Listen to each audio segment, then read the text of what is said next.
शुभ माना जाता है। इसको लेकर हिंदू धर्म में कई पौराणिक मान्यताएं चली आ रही हैं। ऐसा कहा जाता है कि इस दिन त्रेता युग का आरंभ हुआ था और इसी दिन से महाभारत लिखने का शुभारंभ हुआ था। ऐसी ही 7 कहानियों के बारे में आज हम आपको बताने जा रहे हैं। इनकी वजह से अक्षय तृतीया को सबसे शुभ तिथि माना जाता है। अक्षय तृतीया को हिंदू धर्म की मान्यताओं के अनुसार सबसे शुभ तिथि माना जाता है और इस दिन कोई भी शुभ कार्य बिना पंचांग देखे, बिना मुहूर्त निकाले किया जा सकता है। लेकिन क्या आप जानते हैं अक्षय तृतीया को इतना शुभ क्यों माना जाता है? इसको लेकर हिंदू धर्म में कई पौराणिक मान्यताएं चली आ रही हैं। इसे युगादि तिथि भी माना जाता है। कहते हैं कि इसी दिन से त्रेता युग आरंभ हुआ था और भगवान परशुराम का अवतार भी इसी दिन हुआ था और भी कई शुभ पौराणिक घटनाएं इस दिन हुई थी। इस संबंध में हम आपको ऐसी 7 कहानियों के बारे में बताने जा रहे हैं। अक्षय तृतीया पर भगवान परशुराम का अवतार। पौराणिक मान्यताओं के अनुसार भगवान अक्षय तृतीया के दिन ही भगवान श्री हरि के छठे अवतार परशुराम का प्राकट्य हुआ था। ब्राह्मण होते हुए भी ये स्वभाव से काफी आक्रमण और गुस्से वाले माने जाते हैं। इनके अंदर ब्राह्मण होते हुए भी क्षत्रियों वाले गुण थे। अक्षय तृतीया का कृष्ण सुदामा से भी संबंध है। कहते हैं जिस दिन सुदामा अपने मित्र भगवान कृष्ण से मिलने गई थी उस दिन अक्षय तृतीया तिथि थी। सुदामा के पास कृष्ण को भेंट करने के लिए चावल के मात्र मुट्ठी भर दाने ही थे जिन्हें उन्होंने श्री कृष्ण के चरणों में अर्पित कर दिया।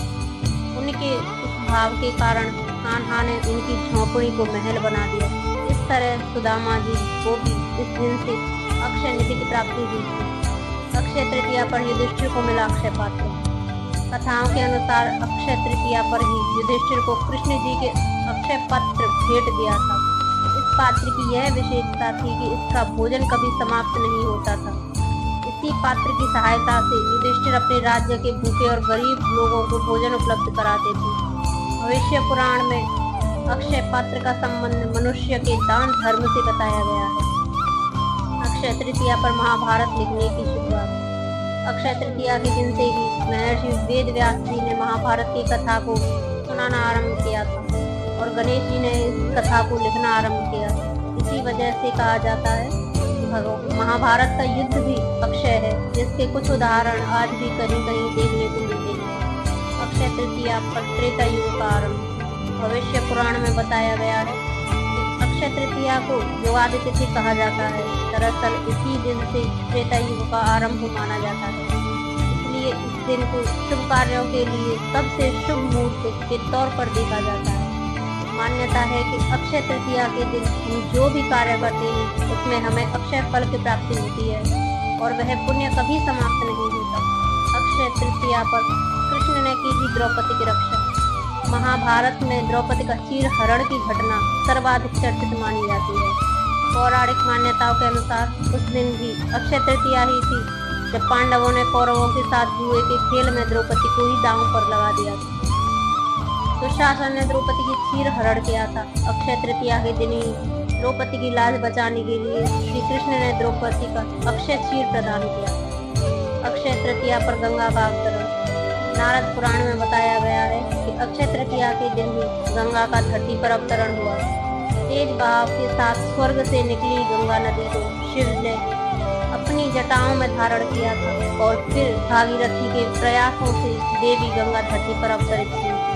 अक्षय तृतीया पर करें ये उपाय, माँ लक्ष्मी होगी प्रसन्न, आर्थिक तंगी होगी दूर। अक्षय तृतीया का पर्व माँ लक्ष्मी को प्रसन्न करने के लिए बेहद शुभ माना गया है और इस दिन को लेकर यह मान्यता है कि माँ लक्ष्मी को प्रसन्न करने के लिए कुछ उपाय किए जाएं तो वह आपकी झोली भर देते हैं और आपके घर में बरकत से भरे देते हैं।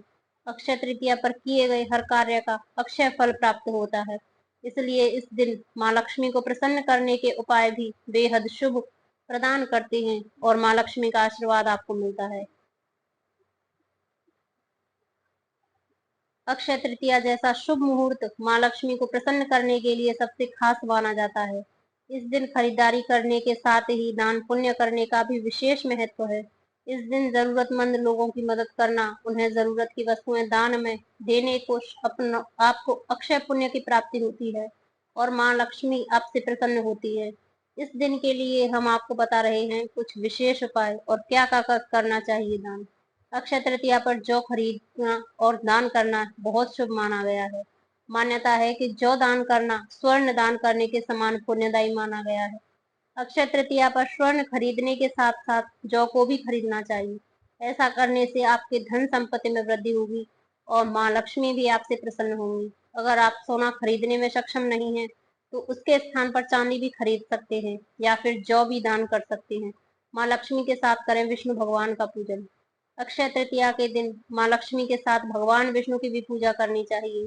ऐसा करने से भी माँ लक्ष्मी प्रसन्न होती हैं, दाम्पत्य जीवन खुशहाल रहने का आशीर्वाद देती हैं। माँ लक्ष्मी की कृपा से आपके घर में कभी धन वैभव की कमी नहीं होती। इसके साथ ही इस दिन गणेश जी का भी आह्वान करना चाहिए। इस दिन माँ लक्ष्मी को मखाने की खीर का भोग लगाने से आपके घर की संपत्ति में वृद्धि होती है। अक्षय तृतीया के दिन जल से भरे कलश का दान करना सबसे शुभ माना जाता है।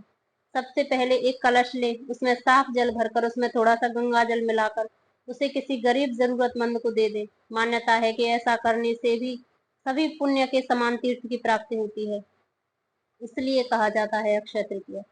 पौराणिक मान्यताओं के अनुसार वैशाख मास की शुक्ल तृतीया को ब्रह्मदेव ने पुत्र अक्षय कुमार की उत्पत्ति हुई थी, इसलिए इस दिन को अक्षय तृतीया कहा जाता है। इस दिन पितरों का तर्पण करने और पिंडदान करने से आपको बेहद शुभ फलों की प्राप्ति होती है और अक्षय फल की प्राप्ति होती है। ऐसा करने से आपके पूर्वज आपसे प्रसन्न होते हैं और सदैव सुख को आशीर्वाद प्रदान करते हैं। अक्षय तृतीया पर करें इन चीजों का दान। यदि आपके घर में काफी समय से आर्थिक तंगी चल रही है, तो आपको अक्षय तृतीया पर इन वस्तुओं का दान करना चाहिए। इनमें जल, कुंभ, शक्कर, सत्तू, पंखा, छाता, फल आदि चीजें शामिल हैं। कहते हैं लोग अक्षय तृतीया पर इन चीजों का दान करते हैं, उनके घर में लक्ष्मी स्वयं पधारती हैं और आर्थिक तंगी दूर करती हैं।